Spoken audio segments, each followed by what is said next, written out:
Praise the lord. దేవుని పరిశుద్ధ నామానికి మహిమ కలుగును గాక. అనుదిన జీవాహారం అనే కార్యక్రమాన్ని వీక్షిస్తున్న మీ అందరికీ కూడా ప్రభు పేరిట మా శుభాభివందనాలు. ప్రతిదినము దేవుని వాక్యం చేత ఎంతగానో బలపడుతున్నాం. ఈ ఉదయకాల సమయంలో దేవుడు మనకిచ్చే వాక్యాన్ని జ్ఞాపకం చేసుకుందాం. అందరూ బైబిల్ గ్రంథాన్ని తెరిచినట్లయితే ఆదికాండము 17వ అధ్యాయము 5వ వచనం. మరియు ఇక మీదట నీ పేరు అబ్రాము అనబడదు, నిన్ను అనేక జనములకు తండ్రినిగా నియమించితిని గనుక నీ పేరు అబ్రహాము అనబడును. నీకు అత్యధికముగా సంతాన వృద్ధి కలుగజేసి నీలో నుండి జనములు వచ్చినట్లు నియమించుదును, రాజులను నీలో నుండి వచ్చెదరు. ఆమేన్. ఇక్కడ అబ్రహాము గారి జీవితంలో మనం చూస్తే ఒకప్పుడు పిల్లలు లేనటువంటి పరిస్థితి, వృద్ధాప్యంలో ఉన్నాం, మేము ముసలివారిగా ఉన్నాం, మాకు పిల్లలు పుట్టడం ఏమిటి అని వారు అనుకున్నారు. అని ఇక్కడ మనము జాగ్రత్తగా ఆలోచన చేస్తే అబ్రాహాము జీవితంలో దేవుడు ఒక గొప్ప కార్యమును, అద్భుత కార్యమును జరిగించాడు. ఆయన ఆశ లేని జీవితాలను చిగురింప చేయగలవాడండి. మోడుబారిన జీవితాలను చిగురింప చేయగల సర్వశక్తిమంతుడు మన దేవుడై ఉన్నాడు.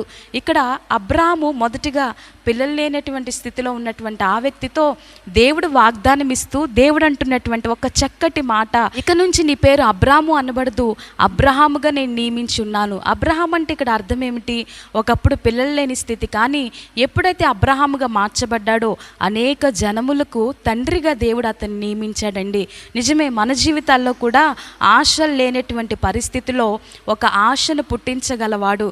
ఆశ లేని జీవితాలను చిగురింప చేయగలిగినటువంటి దేవుడు మన దేవుడు.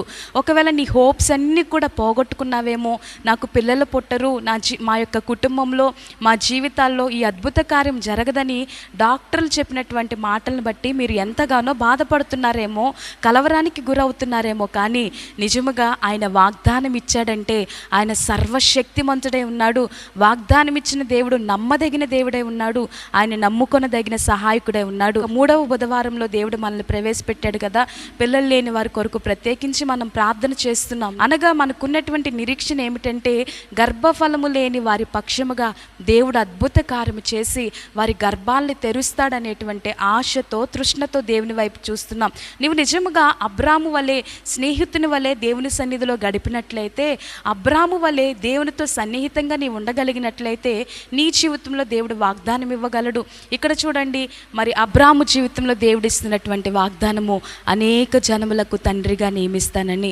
ఆశ లేని మీ జీవితాలలో చిగురింప చేసి దేవుడు అద్భుత కార్యం చేయబోతున్నాడండి. ఇప్పటి వరకు నీవు అనుకుంటున్నావేమో, మాకు పిల్లలు పుట్టరండి, డాక్టర్లు ఇలా చెప్పి ఉన్నారు, మరి ఇది అసాధ్యం. కానీ అసాధ్యమైన కార్యములను సాధ్యపరచగల సమర్థుడు మన దేవుడు.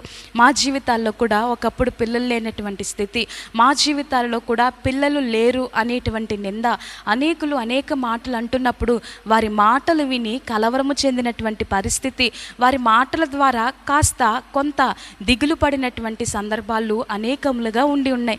నిజమేనండి. ఈ యొక్క ఉదయకాల సమయంలో నీవు కూడా నీ యొక్క వ్యక్తిగత జీవితంలో, మీ దాంపత్య జీవితంలో, మీ కుటుంబ సభ్యులలో మీకున్నటువంటి సమస్యను బట్టి తల్లడిల్లిపోతున్నారేమో, మాకు గర్భఫలము లేదని మీరు కృంగిపోతున్నారేమో, కానీ హృదయాన్ని పరిశోధించే దేవుడు, హృదయంలో నీవు కలిగి ఉన్నటువంటి ఆశను చూస్తున్నటువంటి దేవుడు నీకే వాగ్దానం ఇస్తున్నాడు. అబ్రాముకు ఎలా అయితే వాగ్దానం ఇస్తూ మాట్లాడుతున్నాడో, అబ్రాముకి అప్పటి వరకు పిల్లలు లేరు, కానీ అబ్రహాముగా మార్చి దేవుడు ఒక వాగ్దానం రూపముగా ఆయన్ను బలపరుస్తుంటున్నటువంటి మాట, అనేక జనములకు తండ్రిగా నియమిస్తానని. అంటే ఇక్కడ అబ్రాహాము అనుకుని ఉండవచ్చు, అయ్యో మేము ముసలివారం కదా, వృద్ధాప్యంలో ఉన్నాం కదా, మాకు పిల్లలు పుట్టడం ఏమిటి అనుకోవచ్చు, కానీ అక్కడ వాగ్దానం ఇచ్చిన దేవుడు సర్వశక్తిమంతుడు. ఆయన ఖచ్చితంగా అద్భుత కార్యం చేయగల సమర్థుడై ఉన్నాడు గనుక అబ్రాహాముని దేవుడు అబ్రహాముగా మార్చి అనేక జనములకు తండ్రిగా దేవుడు ఎంతగానో అబ్రహాముని ఏర్పాటు చేసుకున్నాడు. ఈ ఉదయకాల సమయంలో నిన్ను కూడా దేవుడు బలపరుస్తూ నీ సంతానాన్ని అభివృద్ధి చేసి నీ ద్వారా శ్రేష్టమైన బిడ్డలను దేవుడు అనుగ్రహింప చేయడానికి ఇష్టపడతా ఉన్నారండి. చూడండి, మరి మా జీవితాల్లో పిల్లలు లేరు, పిల్లలు పుట్టరని డాక్టర్లు నిర్ధారించి చెప్పారు. వైద్యుల చుట్టూ మేము తిరిగినప్పుడు నిజముగా వైద్యులు అంటున్నటువంటి మాట, అన్నటువంటి మాట ఏమిటంటే, ఆపరేషన్ చేసినా మేము చెప్పలేము, మీకు ఇక పిల్లలు పుట్టరు అని నిర్ధారించి చెప్పేసి ఉన్నారండి. అటువంటి సమయంలో మేము ఇంటికి వచ్చిన తర్వాత ఆలోచించాం, నిజమే, ఈ వైద్యుల చుట్టూ తిరిగే కంటే పరమ వైద్యుడు మన పక్షాన ఉన్నాడు కదా, ఈ పరమ వైద్యుడిని మనం ఆశ్రయించి ఖచ్చితంగా ఉపవాస ప్రార్థనలు ప్రకటించుకొని ఉపవాస ప్రార్థనలు చేస్తే దేవుడు ఎందుకు అద్భుత కార్యం చేయలేడని ఒక సమర్థతతో, ఒక నమ్మకముతో అడుగులు వేయడం ప్రారంభించాం. మరి కొన్ని దినములు ఉపవాస ప్రార్థనలు ప్రారంభించాం. ఈలోగా మరి దైవజనులు నాన్నగారు కూడా అక్కడ నరసనపాలెంలో ఉపవాస ప్రార్థనలో పిల్లలు లేని వారి కొరకు ప్రత్యేకించి ప్రార్థన కూడికి ఏర్పాటు చేసినప్పుడు మేము అందులో పాల్గొని ఉన్నామండి. దేవుని మహాకృపను బట్టి మరలా సంవత్సరానికే దేవుడు మా గర్భాన్ని తెరిచి ఒక శ్రేష్టమైనటువంటి ఒక బహుమానాన్ని దేవుడు మాకు అనుగ్రహింపచేశాడు.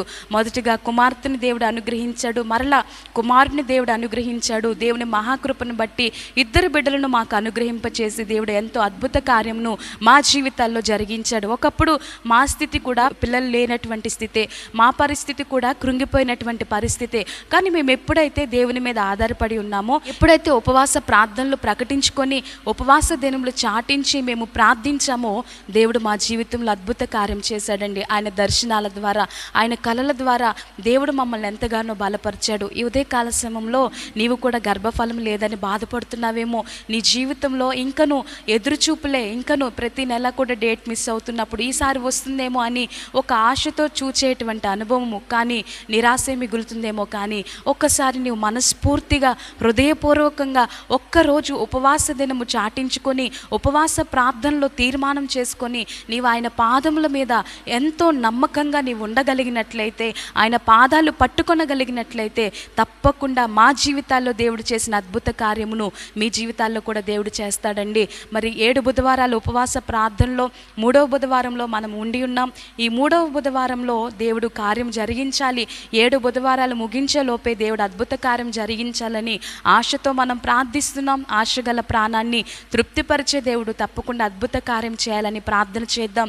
ఇంకను గర్భఫలం లేని వారు ఎంతోమంది మరి వాట్సాప్ ద్వారా, మెసేజెస్ ద్వారా, ఫోన్ కాల్స్ ద్వారా ప్రార్థించమని చెప్పి ఉన్నారు. వారి కొరకు మేము ప్రార్థిస్తున్నాం. తప్పకుండా దేవుడు మీ జీవితంలో అద్భుత కార్యము జరిగించునుగాక. ఆశ లేని జీవితాలను చిగురింప చేయగలిగిన దేవుడు మన దేవుడు.